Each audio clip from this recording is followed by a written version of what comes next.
안녕하세요. 오늘은 우리나라가 당면하고 있는 문제 중에 하나인 자살로 인한 사망률의 문제를 다뤄보겠습니다. 이 자살이라고 하는 게 사실은 단순히 숫자만으로 볼 수는 없는 일이겠지만 지금 우리나라의 상황이 어떠한지를 숫자를 통해서 한번 검토해 보면서 문제점을 살펴보는 것으로 하겠습니다. WHO에서 파악한 2019년 국가별 자살 사망자 수를 10만 명당으로 살펴보면 우리나라가 지금 현재 보시면 전 세계에서 12위 정도로 높은 수치를 나타내고 있고요.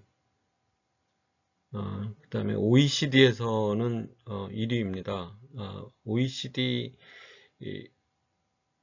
에서는 압도적인 1위라고 볼 수가 있겠고요. 전 세계 평균 숫자는 지금 9 정도로 나타나고 있고요.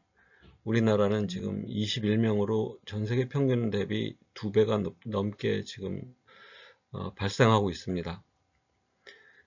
사실은 전 세계 1위는 레소토란 나라인데 너무 높아서 여기 그래프를 보여주는데 아주 비효율적이어서 따로 뺐습니다. 우리가 참고로 볼 수 있는 일본이 지금 12명으로 되어 있고요. 전 세계 평균보다 다소 높고 싱가포르가 10명, 북한이 8명, 중국이 7명 이렇게 되어 있습니다. 그리고 여기 상위의 20여 개국, 20개국에서 패턴을 살펴보시게 되면 아프리카가 7개 국가가 있고요. 그 다음에 과거 공산주의 국가였던 나라들이 5개국이 들어가 있고요.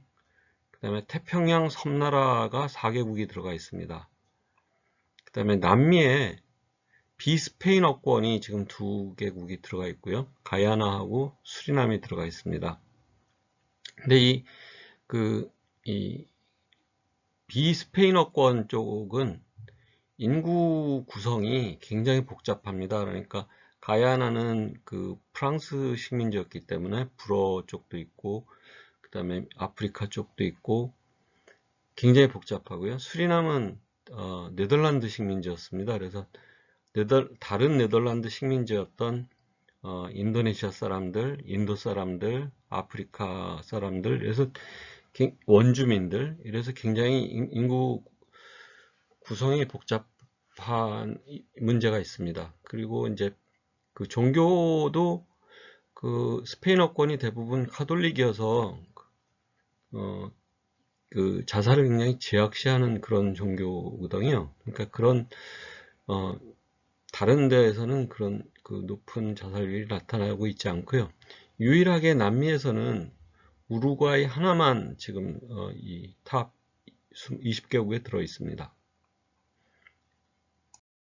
2019년 국가별 성별로 자살 사망자 수를 한번 살펴보시게 되면 남자들 같은 경우는 30명, 한국은 30명으로 전체에서 21위 정도 되고요.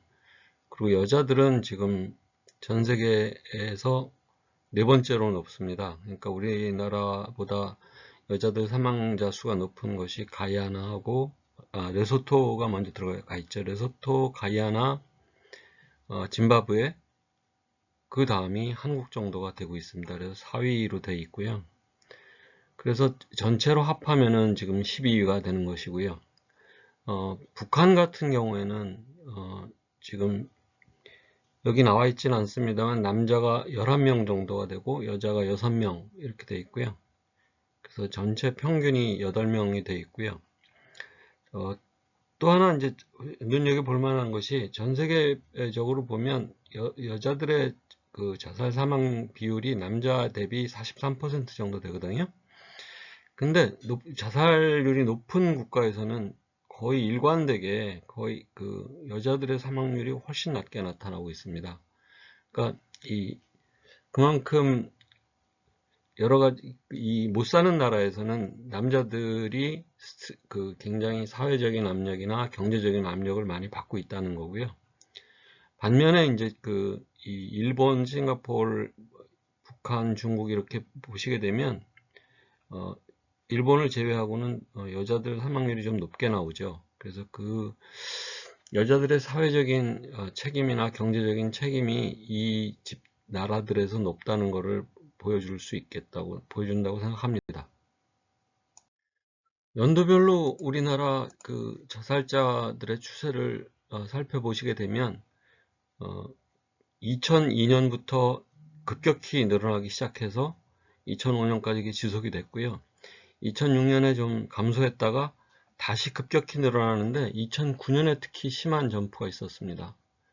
그랬다가 그 높은 수치가 3년 정도 유지가 되다가 2012년에 이제 급격하게 떨어졌고요. 그 다음에 완만하게 감소세를 보이다가 다시 2018년에 높아졌습니다. 그리고서는 이제 다시 조금 줄고 있는 그런 상황이죠. 그러면은 이런 그 추세가 왜 나타나고 있는지를 한번 여러 가지 지표를 모아서 같이 보도록 하겠습니다. 2008년에 고려대학교 대학원 학생인 유정화가 한국에서 베르테르 효과에 대한 연구라는 그 논문으로 석사학위를 받았는데요.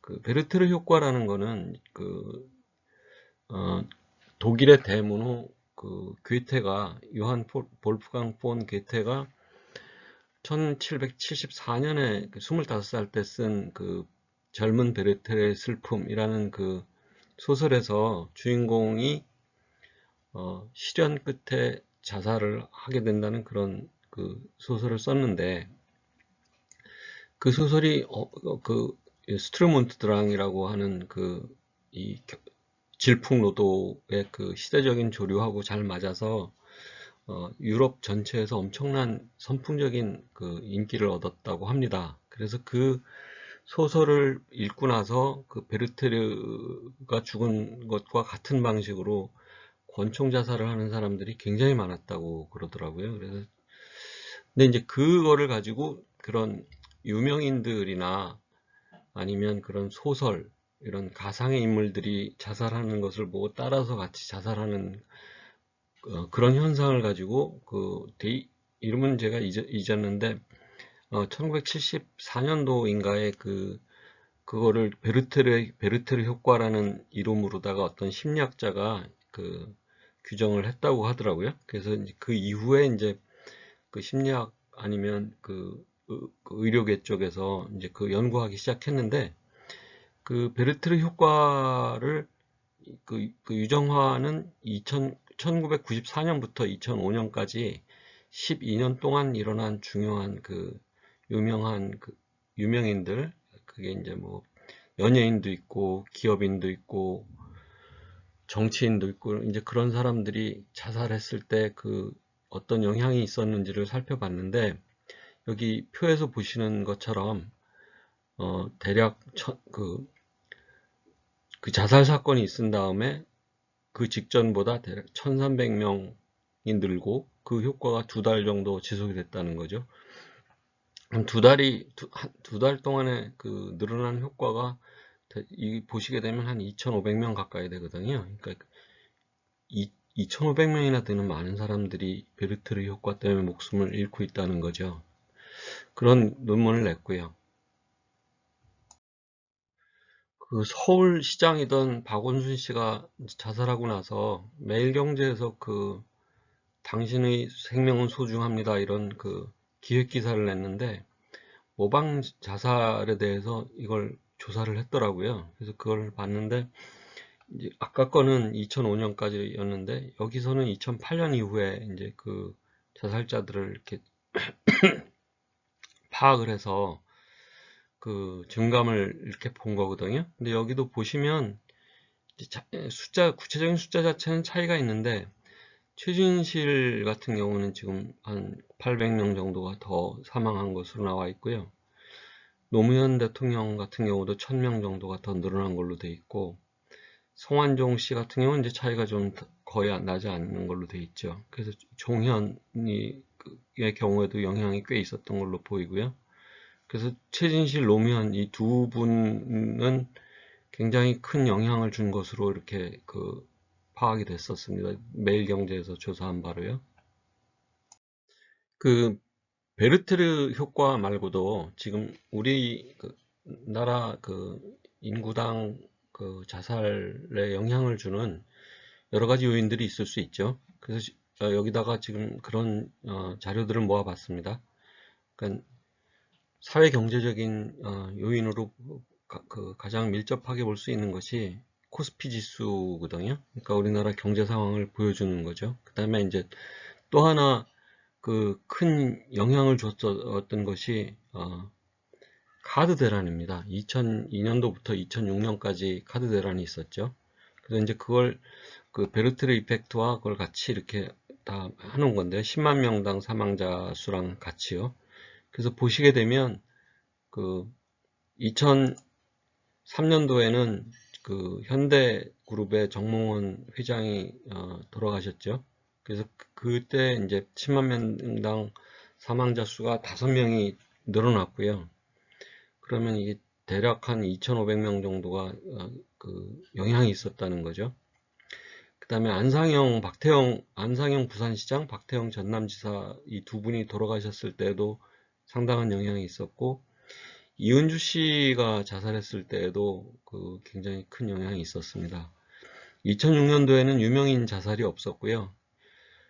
그래서 좀 감소했다가 정다빈 윤희 씨가 2007년에 두 분이 돌아가셨죠. 그래서 3,000명이 늘어난 걸로 돼 있고, 이제 다른 요인도 있겠죠, 물론. 그 다음에 최진실 씨가 돌아간 그때도 영향이 컸고, 그 다음에 2009년도에는 그 늘어난 폭이 10만 명당 5명이 지금 이 정몽원 회장 돌아가셨을 때만큼 늘어난 걸로 돼 있죠. 그래서 이게 굉장히 큰 영향이 있었고요. 그 다음에 노회찬 씨가 2018년에 돌아가셨고 2019년도에는 설리 구하라 씨가 돌아가셨죠. 그 다음에 이제 또 하나 눈여겨봐야 될 것이 2001년부터 2006년까지는 우리나라에 카드 대란이 있었거든요. 그래서 그 2002년도 한 해에 1,400만 그 장이 추가로 발급이 되면서 그 지불 능력에 문제가 생긴 분들이 굉장히 많이 늘어났었습니다. 그래서 2003년부터 그게 정리가 됐었고요. 이 과정에서 그 경제적으로 약자에 속하는 분들이 굉장히 고통을 겪었죠. 그게 물론 코스피를 보면 그 굉장히 좋아지고 있었거든요. 그러니까 2001년도에 694에서 2007년에 1900 가까이 됐으니까 굉장히 좋았는데도 불구하고 이런 카드 대란 때문에 이 세상을 버리는 사람들이 많았던 걸로 그렇게 보입니다. 그 다음에 이제 이 기간을 제외하고 나면 이 코스피가 떨어지게 되면은 그러니까 경제가 나빠지는 거죠. 이 자살 사망자 수가 늘어나고 코스피가 좋아지면 자살 사망자 수가 줄어드는 이런 패턴이 그 지수 100포인트 이상이 움직이는 그런 그 시기에 정확하게 그 반대로 움직이는 양상이 나타납니다. 근데 딱 한 번 2009년에만 그렇지를 못했어요. 그만큼 그러니까 이 코스피는 굉장히 올라갔는데 그 자살 사망자 수도 마찬가지로 많이 늘었거든요. 그만큼 이 노무현 대통령을 추종하던 분들이 굉장히 많았기 때문에 이분이 돌아가신 게 굉장히 큰 영향을 미쳤다 이렇게 생각이 됩니다. 월별로 자살 사망자 수를 살펴보면 그걸 더 명확하게 알 수 있는데요. 2008년 9월 15일 날 리먼 브라더스가 파산 신청을 하면서 전 세계 글로벌 경제 위기가 촉발이 됐습니다. 그때 우리나라 주가 지표는 전년도에 2064에서 2008년 9월 1076으로 반토막이 났습니다. 그러면서 한 달 동안 사망자가 전달 대비 1200명 정도 되는 분들이 세상을 버렸고요. 그러니까 어마어마하게 영향이 컸다는 거죠. 그 다음에 노무현 대통령이 2009년 5월 달에 돌아가셨는데 그때도 갑자기 자살 사망자 수가 늘어나게 됩니다. 물론 글로벌 경제 위기 시작 때보단 덜하지만요. 근데 그 추세가 3년 동안 지속적으로 영향을 받았고요. 근데 요런 특정 기간을 제외하고 나면 어떤 양상이 보이냐면 코스피가 좋아지면 자살 사망자 수가 줄어들고 그런 양상이 나타납니다. 근데 요 기간을 빼고는 그런 양상이 아닌 거예요. 그래서 그게 확실히 노무현 대통령께서 돌아가신 게 큰 영향이 있었다 이렇게 보여집니다. 그 다음에 성별로 이 사망자 수를 살펴보게 되면 2001년 남자 대비 여자의 비율이 43%에서 2012년 2012년까지 이를 보시게 되면 47%로 높아져 있는 상태를 보여주는 거거든요. 물론 여기 보시면 48%까지 높아진 적도 있습니다. 그러니까 2017년도 같으면은 정다빈 윤희 씨가 자살한 해고요. 그 다음에 2008년 같으면 최진실 씨가 자살한 경우이기 때문에 베르테르 이펙트가 있었겠죠. 근데 있었을 것인데 영향이 사실은 근본적인 것은 그런 이 경제 위기에서 촉발된 그 다음에 카드 대란에서 촉발된 경제적인 약자로서의 여자들이 굉장히 사회 경제적으로 심대한 타격을 받았었다. 그렇게 볼 수도 있겠습니다. 다음은 연령별 자살 사망자인데요. 지금 전반적으로 10만 명당 15명 정도에서 지금 25명까지 되어 있는데 여기 보시게 되면 우리나라 같은 경우에는 80대가 10만 명당 100명이 넘는 사망자를 보인 적도 있습니다. 그래서 지금은 이제 60명 좀 넘는 수준으로까지 떨어져 있긴 합니다만 여전히 세계 최고 수준이라고 할 수 있겠고요.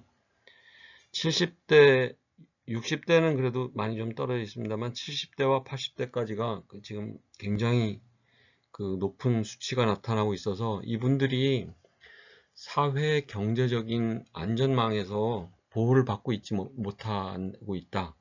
그렇게 볼 수 있겠습니다. 2019년 국가별 연령별 자살자 수를 10만 명당 얼마나 되는지 연령과 한번 보시면 그 차이를 명확하게 알 수가 있는데요. 이거는 통계가 좀 다른 자료입니다. 그러니까 Institute for Health Metrics and Evaluation이란 그런 기관에서 작성한 자료고요. 한국이 여기서는 5위로 높게 나옵니다. 아까는 12위였었는데 이제 거기 지금 이 데이터베이스에서는 5위로 나오고 있고요. 그 다음에 연령별로 봤을 때 15에서 49세는 지금 한국이 21위로 떨어져 있고요. 50, 69세는 12위. 그러니까 아까 WHO 숫자랑 비슷하죠. 그렇게 돼 있고 70세 이상에서는 지금 한국이 3위로 높게 나타나고 있습니다. 그래서 한국을 70세 이상에서 지금 다른 나라하고 비교해 보면 대부분 아프리카 국가고요. 아프리카 국가가 아닌 지금 그것이 카자흐스탄이 지금 여기 48위로 돼 있죠. 48위로 돼 있고요. 대부분 아프리카 국가입니다. 그리고 이제 우리하고 벤치마크를 할 만한 나라들을 보면 70세 이상 되는 국가에서 일본은 25.3명, 10만 명당 숫자가 그렇고요. 미국은 18.2명, 북한이 26.9명으로 되어 있습니다. 그러니까 우리나라의 73.2명이 얼마나 높은 수치인지 알 수 있겠죠. 그래서 이거는 우리가 해결하지 않으면 정말 큰 사회 문제가 계속 지속되리라고 생각합니다. 그래서 앞으로 해야 할 일을 제가 정리를 해봤습니다. 노인들에 대해서는 지금 그분들은 사실 대다수 아프리카 국가만도 못한 그런 사회 안전망 속에서 살고 있다고 해도 과언이 아니거든요. 그래서 그분들을 위한 그 사회 안전망을 구축하는 게 필요하다, 이렇게 생각이 들고요. 두 번째는 코스피가 나빠질 때 급증하는 그런 극단적인 선택하는 분들을 봤을 때 경제적인 실패에 대해서 사회 경제적으로 지원해 줄 수 있는 플랫폼이 필요하다. 살다 보면은 실패를 안 할 수가 없거든요. 그런 경우에 대해서 사회 경제적으로 지원해 주는 플랫폼이 필요하고요. 또 하나는 우리나라는 베르테르 이펙트가 너무 크게 나타나고 있고 유명인들이 자산하는 빈도가 너무 높기 때문에 그거를 뭔가 해결할 수 있는 방안을 찾아봐야 된다고 생각합니다. 그래서 미디어에서 유명인의 자살을 보도하는 방식에 대해서 사회적인 합의가 필요하다고 결론을 내리게 됐습니다. 이상입니다. 다음번에는 왜 우리나라 사람들의 사회 안전망이 그렇게 취약한지, 사람들이 어떤 안전망에 대해서 어떤 정서적인 판단을 하고 있는지 그걸 한번 심층적으로 한번 다뤄보고 싶습니다. 이상입니다.